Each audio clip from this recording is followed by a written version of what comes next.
Groups including the Association of Ukambani Church Leaders, Ukambani Council of Elders, Akamba Clans Governing Council and Atumia Matome commended the president for responding to the concerns of many Kenyans regarding that particular deal. Led by former NCCK Chair Archbishop Timothy Ndambuki, the leaders praised the president for the cancellation of the controversial Adani and Katrako deals, saying they risked tarnishing the government and derailing war on graft. We ask His Excellency, the President, to direct the cancellation of any other similar contracts that fall the integrity test. Speaking in Machakos town after a two-day forum, they also questioned the low uptake of SHA, attributing it to the government failure to establish clear mechanisms for the registration process. We urge the Social Health Authority, SHA, to put mechanisms to make registration easier. We also ask the public to register to benefit from the fund.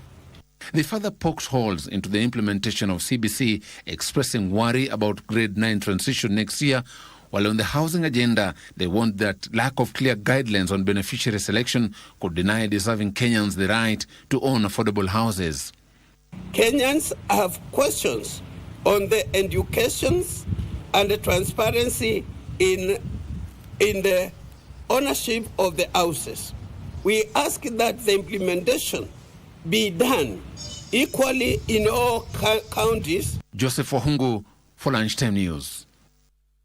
And Nairobi Governor Johnson Sakaja has reassured city residents of an imminent solution to the city's deteriorating road network, promising joint efforts between the county government and the national government. Speaking before the Senate's County Public Accounts and Investment Committee, Sakaja outlined a collaborative plan with the Ministry of Transport to rehabilitate roads under the jurisdiction of the county, Kura, Kera and Kenha. During the session, senators pressed Sakaja on the specific timelines for the project and whether there were measures to prevent future road damage caused by heavy trucks. Senators in particular questioned why certain city roads had been left in despair for months despite available funding. When I got into office the first year, we did 735 million worth of those roads. And this last year, we've done 950 million worth of those roads. And the need for a special arrangement between the national and county government. And we've been able to sit down with the national government and said, look, we need to prioritize certain roads, some which are under your purview, and extra support for those under our purview due to lack of the RMLF.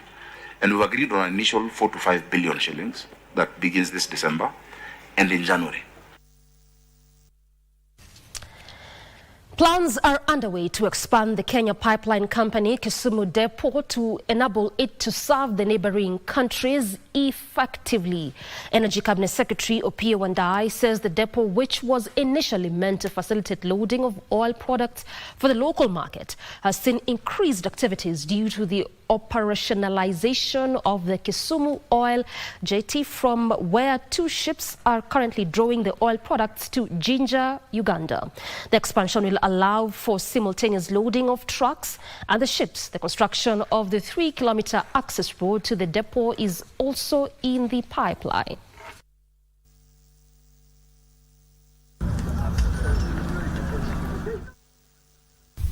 As a ministry and as government, we are committed to optimizing the operations at the Kisumu Oil Jetty. We are looking forward to expanding the infrastructure at the depot, starting with the construction of new tanks. So after the oil jetty has become a success story, now we want to optimize it by ensuring that we have got dedicated facilities to serve the jetty and dedicated facilities to continue with the normal loading operations that go on. And that is why now we are talking about increasing the number of tanks, so that some tanks will be dedicated to loading the jetty, while other tanks will continue loading the local and the regional market that loads from our normal depot operations. So with that, we'll also need, now that we'll have more loading, definitely we'll need bigger pumps to be able to sustain the requirements of loading. And that's why now the whole, what we can call the whole cocktail of issues affect the improvement of the infrastructure. Every product we need to make additional 2 tanks minimum to enable us to have that flexibility our engineer was talking about. Currently we have done 1, which is the AGO tank, which is under construction, and perhaps commissioning will be somewhere early next year in January or February.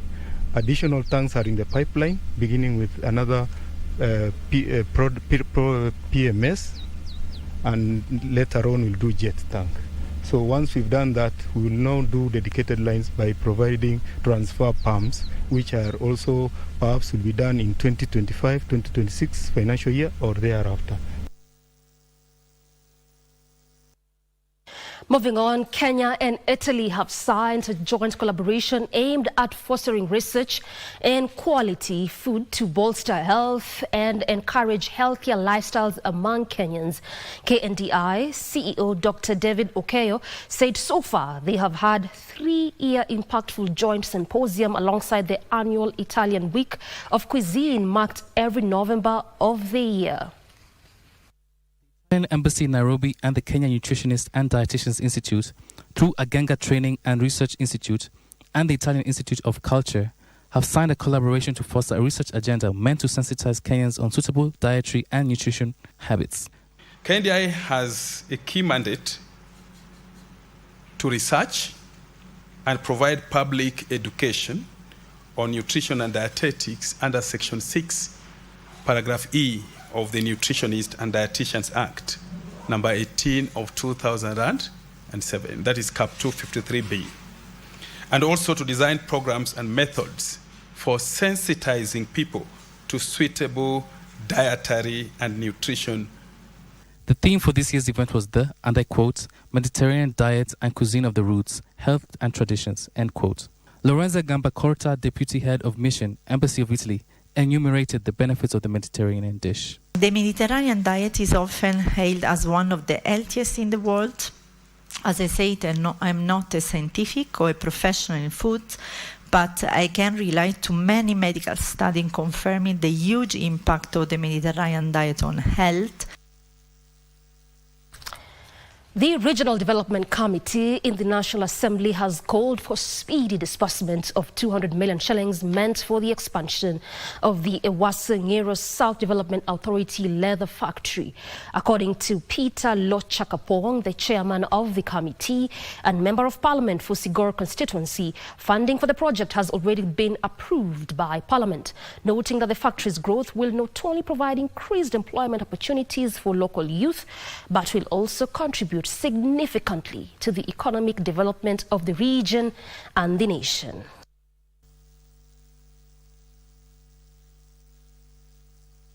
We are increasing our capacity from the original 1,200 metric tons a year to 2,400 tons a year, which loosely translates to around 4 million square feet of leather every year. And we expect that we'll start operations of the new expanded tannery by 1st of December 2024. Na nimeona hapa kupitia ngozi. Sasa hata viatu tumeona zimetengenezwa hapa. Wakulima wanaweza kuleta ngozi ya ng'ombe yao ile wamechinja, wamelete hapa na waweze kupata pesa. Tumekuja kuona ya kwamba hapa ati ngozi ni mali. Sio ndio tumeona hapa ati ngozi ni mali. Unajua wengine sasa ng'ombe kichinjwa hawajui kwamba ile ngozi yake wanaweza tupa. Wakilete hapa watapata faida. Residents of Mukuru Kwanjenga in Riara area camped outside the Milimani Law Courts to demand clarification on their fate following claims that the place has been marked for affordable housing project. The resident expressed concerns over unidentified individuals demarcating their plots, claiming it's for affordable housing project. The protesters, who now fear eviction without due process, have further urged the government to outline a transparent plan for the housing initiative. Na chief amekuja na watu yake. Wanasema inapaswa tutoke mahali pale mwisho wa mwaka huu ambao ni Disemba. Na wanasema tutoke hiyo shamba, inasemekana ni ya sepu. Wanasema kuna sepu, hiyo shamba wanamiliki. na sisi tumekaa huko miaka mingi sana. Hapo ndio tunajua ni kwetu nyumbani, na hakuna utaratibu ambao tumeelezewa kama ni serikali inataka shamba ama ni namna gani. Chifu amekuja na watu wake na makaratasi, na amejaza makaratasi na watu hata tujua wametoka wapi. Tunaambiwa sisi tutoke mahali pale, hatuna mahali pa kwenda, na kuna ile utaratibu inafaa mtu ichukuliwe kwa watu wameishi mahali pale kwa muda mrefu. Ndio tunataka hata serikali yetu hata Ruto afikiwe na hii habari, ndio tuweze kujua ukweli wa mambo ni nini kinaendelea, kwa sababu mahali pale tuko sisi ni wazee, tuko na watoto wetu, na tunaweza kutaka kupangiwa mpango mzuri ule unaweza kutusaidia. Exactly 12 minutes past the top of the hour. We are due for our first break. We'll circle back with plenty more, including the very latest in the sporting scene. Stay with us.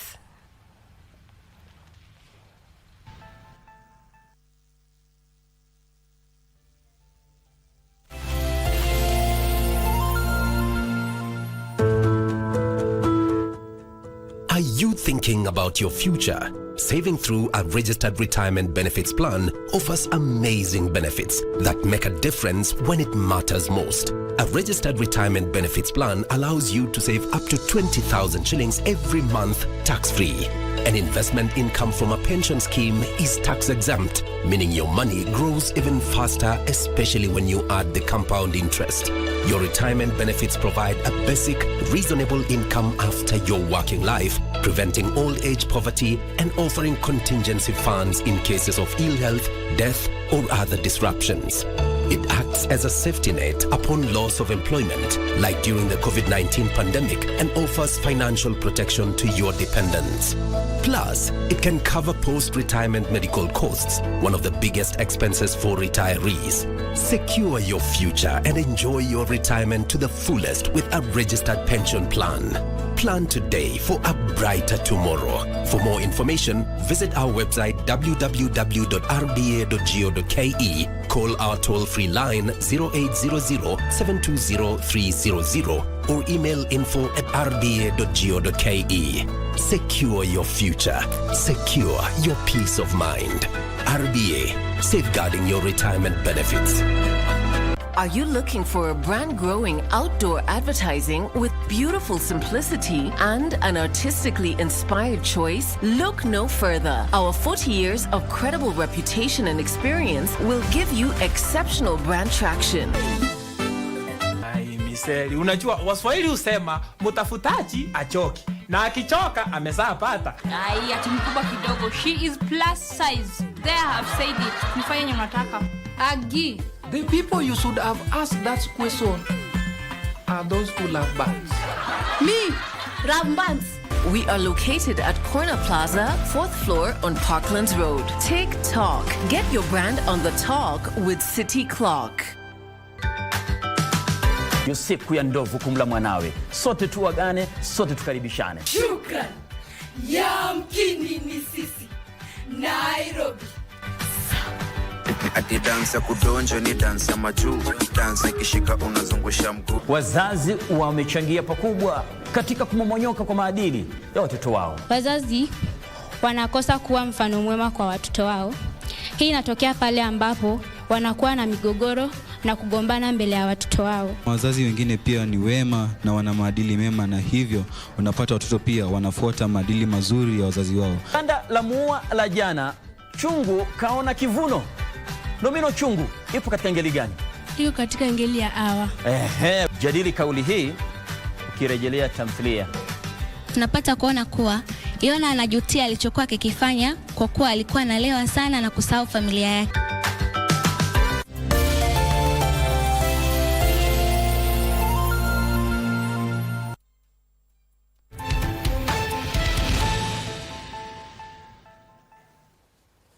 Welcome back. You're on Lunchtime News.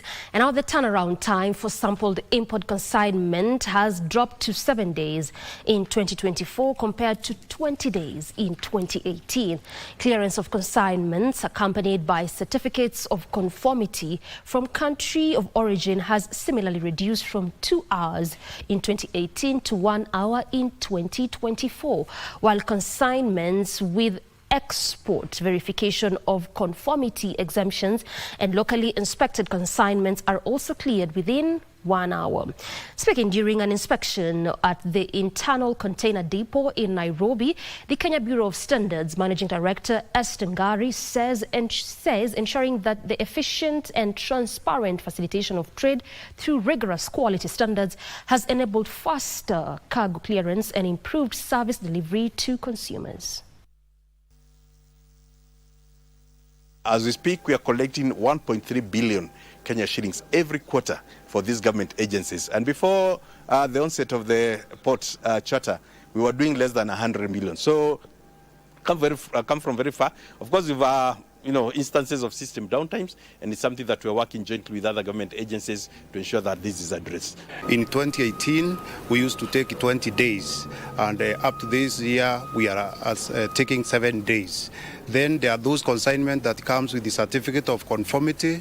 Before they used to take 2 hours. Now they are cleared within 1 hour. Then we have exemptions that are given to various types of consignments arriving, and this we clear within 1 hour. Parents have been urged to embrace alternative rites of passage that focus on moral mentorship and cultural diversity by involving the church and community. Speaking during a rite of passage ceremony of 134 teenage boys and girls held at PCEA Kitengela, parents stressed the need to shun harmful practices like female genital mutilation and unsafe traditional boys circumcision. Mambo haya ya rope au ya kutoka utotoni kuwa mwanaume kamili au kuwa msichana, kuingia katika mambo ya kuwa msichana kamili, ni kuwaelekeza kwa tabia, kwa mienendo mema, Ukristo, na ili tuwe na wao, tuwalishe kiroho, tuwalishe mambo ya maisha mpaka wakati watafika mahali pa kujisimamia. We chose church because we want our young men to grow up in the knowledge and fear and admonition of Christ. And so that is why when this church organized this program, we found it a best fit, as opposed to having a child go through it alone. I've had a very successful exercise today of celebrating the young men who've transitioned from childhood to adulthood. And the system is a hybrid. It's actually a hybrid of traditional and church. The element of church is very important in modern society because we really must move with times.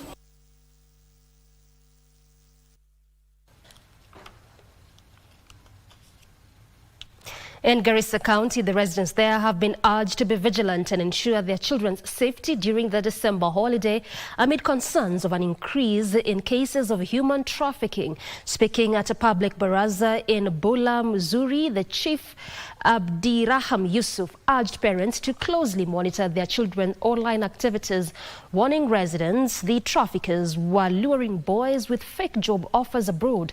Additionally, they were urged to be on the lookout for drug abuse and incidences of female genital mutilation. Work Hospital in Bomet County has upgraded the cardiothoracic facility at a cost of 5 billion shillings, setting the stage for an increase in care for patients with heart conditions.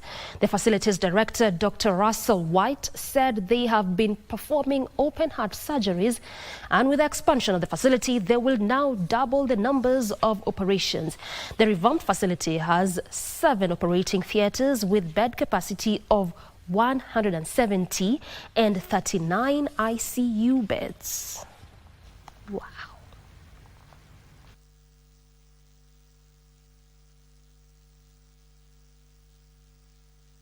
Once we open this facility and move from 1 operating room 4 days a week to immediately 2 operating rooms 5 days a week, we expect we will double our volume. We have a total of 7 operating theaters, a cardiac catheterization lab, a full endoscopy suite, and ICU beds numbered at 38, and a total number of beds of 170.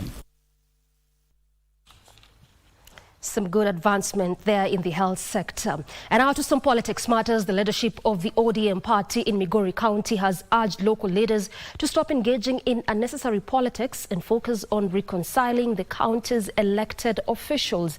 A caucus of chairpersons from Migori County's sub-counties, led by Samuel Makedi, has expressed concern over the negative image the public disagreements among leaders are creating for the county. The ODM party county leaders are now calling on local leaders to uphold political maturity so as to gain the trust of the electorate.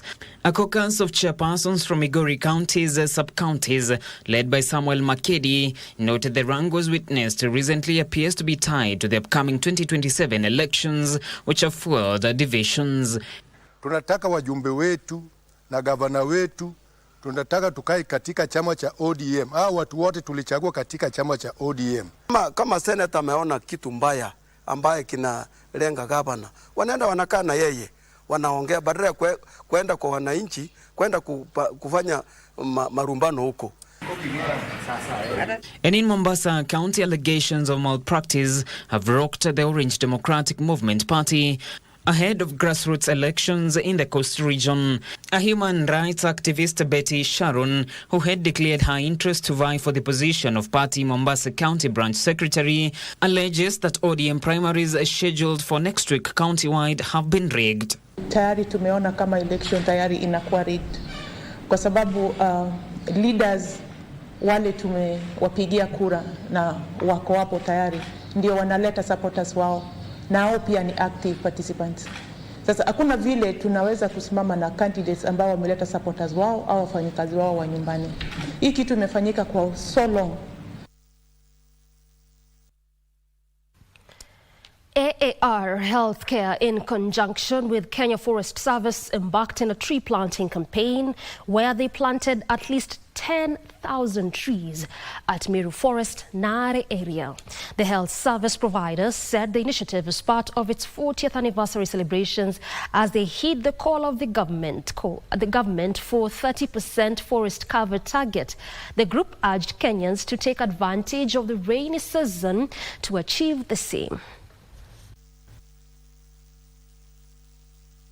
Our target is to plant 10,000 trees. So far, in the last couple of months, going into late last year, we've done 250,000 trees.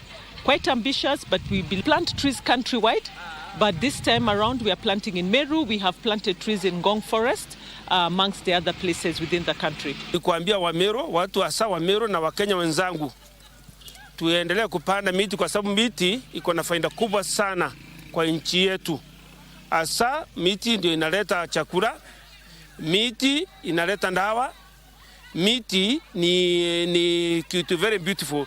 We acknowledge the fact that now we have adequate rains for the last 1 month, going into 1 month, and it's important therefore now we rally the community to do massive planting of trees, taking advantage of the long rain season now.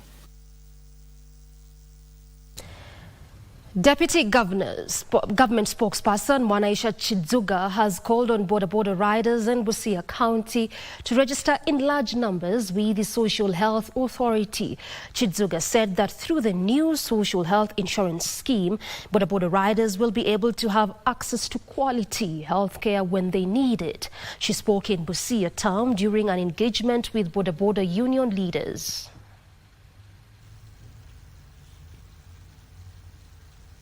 The most important service ambayo tumeleta hapa leo hii ni registration ya SHA.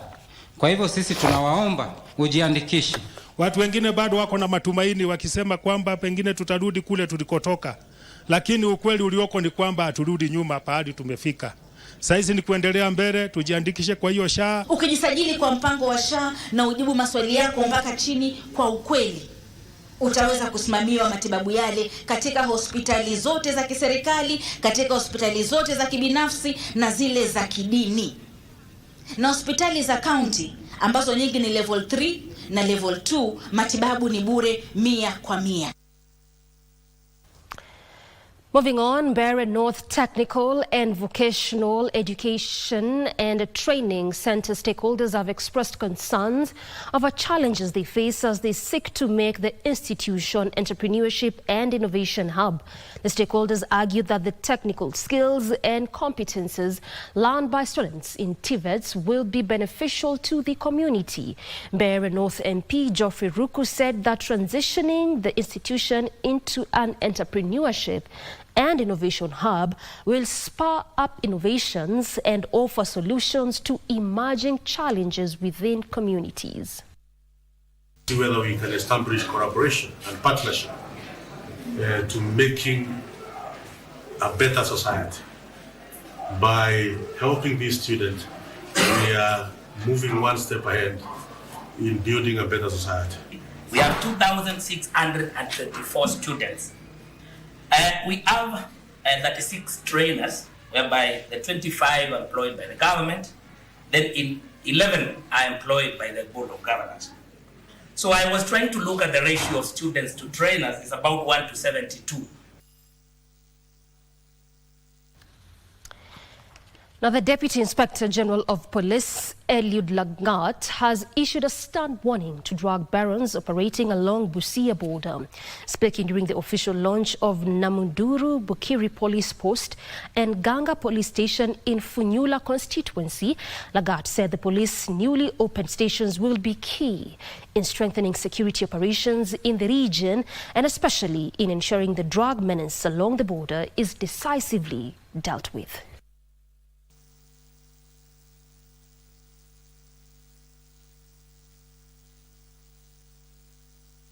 Na ningependa sana kama Deputy Inspector General ya polisi, naomba sana wenzangu katika administration government, wazee wa mtaa, council of elders, leaders, sisi wote tuweze kupigana na vita ya ulevi, vita ya second generation na bangi. Walipokuwa tunafanya nao kazi, wakasema mheshimiwa, mtu kutoka Mahava kule juu kama na msiba ama amevamiwa kufika mpaka Sioport ilikuwa mbali sana. Ndio maana tukasema kwa mpangilio wetu kupitia pesa NGCDF tuanze mkakati ya kupeleka police stations na police patrol bases karibu na wananchi. Sisi tumefanikiwa kuletewa hizi institutions kwa area yetu. Hatutaki yawe majengo tu, lakini yawe majengo ambayo yataleta services kwa wananchi. Kazi ya askari ni kuleta security kwa wananchi. Tumeletewa maaskari, kwa hivyo sisi ndio tutawasaidia kuhakikisha ya kwamba kuna usalama.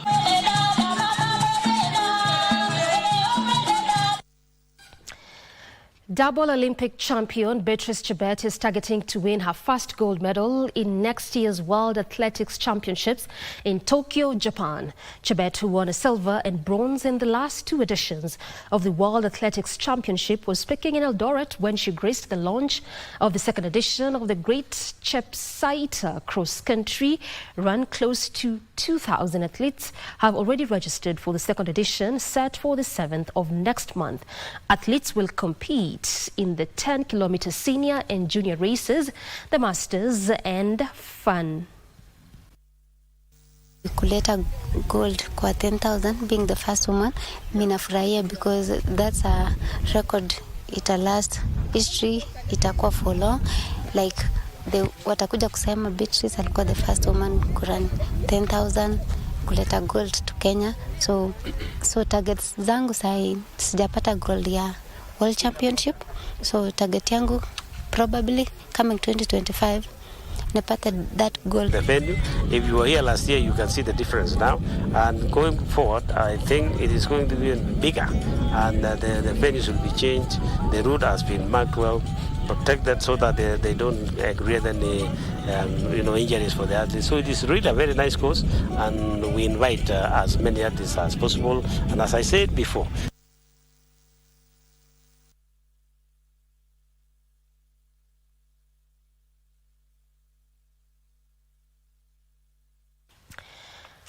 Egyptian side FC Marseille finished third in their debut CAF. That Right, I'm being informed that this is the point where we close this.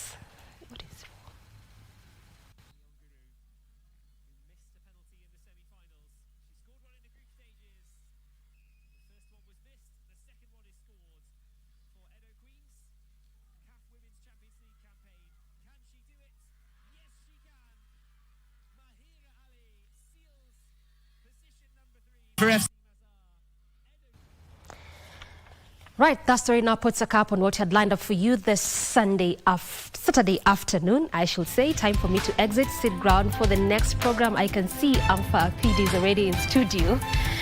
We close this broadcast at that point. I'm Doreen Arange, and Wangeshi has been our sign language interpreter. Good afternoon.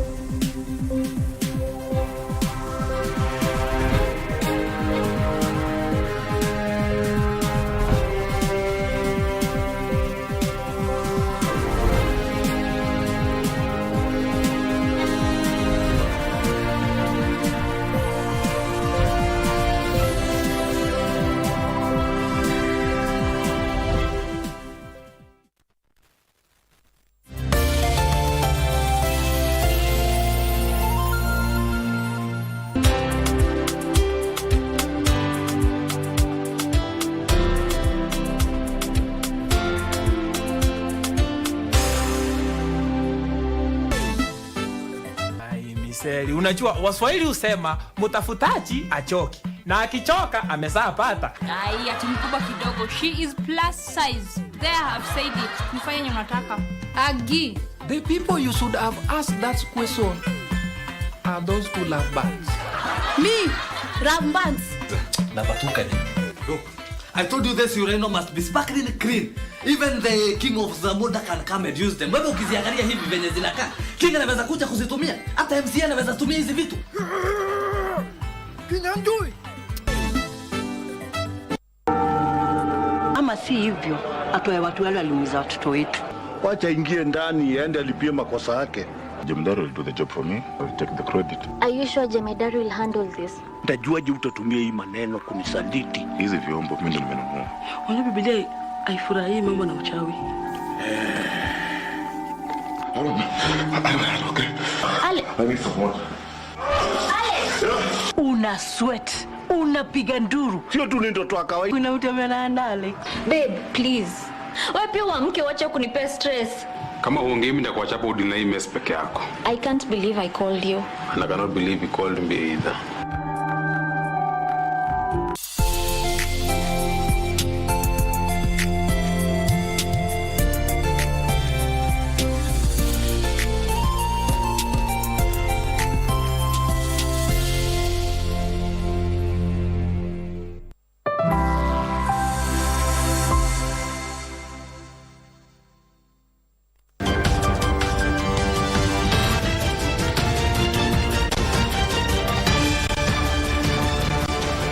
Ujambo mtazamaji mahali popote ulipo mchana wa leo, natumai wikendi yako shwari kabisa. Ni papa hapa ambapo unapokea taarifa za kimataifa kutoka kila pembe kote ulimwenguni. Kumbuka kwa ushirikiano mkubwa sana wa shirika la utangazaji nchini KBC na shirika la Xinhua kutoka China. Na kama ilivyo ada kwenye makala haya mtazamaji, tumekuandalia taarifa nyingi ikiwemo kuhusiana na Mashariki ya Kati ambapo watu 11 waliuawa ama wameuawa, huku wengine wakijeruhiwa kwenye mashambulizi ya angani ya Israel nchini Lebanon, huku wengine 15 wakiuawa kwenye mashambulizi ya Israel kwenye majengo ya makazi nchini Syria. Kadhalika kundi la Hezbollah lathibitisha kuuawa kwa mkuu wa mawasiliano Mohammad Afif. Mtazamaji, hayo na mengineyo ni kwenye makala ya leo ya Dunia Wiki Hii.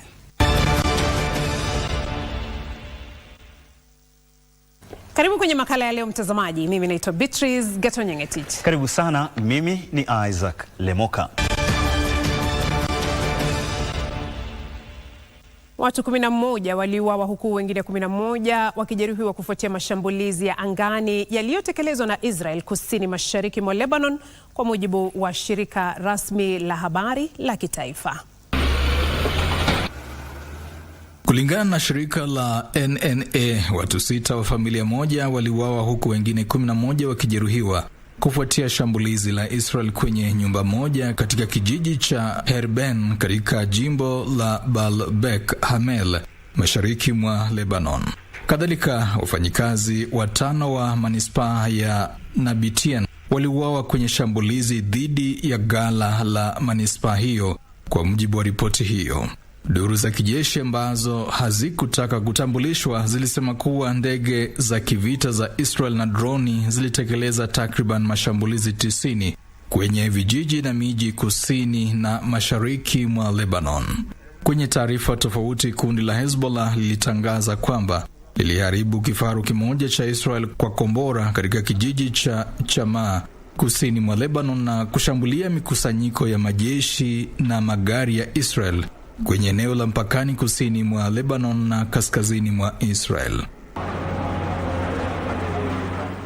Wakati huo kundi hilo liliomboleza kifo cha mkuu wa mawasiliano Mohamed Afif aliyeuawa kwenye shambulizi la Israel lililolenga afisi ya chama cha Baath cha Syria katika jiji kuu la Lebanon, Beirut. Watu 4 wakiwemo mwanamke mmoja waliuawa huku wengine 14 wakijeruhiwa, wakiwemo watoto 2 kwenye shambulizi hilo huko Ras al-Naba, kwa mujibu wa taarifa ya kituo cha shughuli za dharura za afya ya umma cha Wizara ya Afya ya Lebanon. Israel ililenga duka la vifaa vya kielektroniki vya familia ya Madi kwenye barabara ya Mar Alias jijini Beirut na kuwaua watu 2 na kuwajeruhi wengine 22. Shirika la utangazaji la Kan nchini Israel lilisema kuwa shambulizi hilo lilimlenga Mahmoud Madi ambaye ni afisa wa shughuli za kundi la Hezbollah kwenye eneo la kusini, ambaye kwa mujibu wa kituo cha redio cha jeshi la Israel alitekeleza jukumu kuu la kijeshi baada ya kuuawa kwa viongozi wengine wakuu. Tangu tarehe 23 mwezi Septemba, jeshi la Israel limeimarisha mashambulizi ya angani nchini Lebanon kufuatia kukithiri kwa mzozo baina yake na kundi la Hezbollah. Wizara ya afya ya Lebanon ilisema kuwa idadi ya watu waliouawa kwenye mashambulizi ya angani ya Israel nchini humo tangu vita hivyo vilipozuka tarehe 8 mwezi Oktoba mwaka uliopita imefikia zaidi ya watu 3450, huku wengine zaidi ya 14660 wakijeruhiwa. Na mshauri mkuu wa kiongozi mkuu wa Iran Ali Khamenei Ali Lajirani aliyezuru Lebanon alisema kuwa nchi hiyo inaunga mkono uamuzi wa serikali ya Lebanon wa kutekeleza rasimu nambari 1701 ya Baraza la Usalama la Umoja Mataifa iliyositisha awamu iliyopita ya mzozo baina ya Hezbollah na Israel mwaka wa 2006. Nikiripotia Dunia Wiki Hii, mimi ni John Madanji.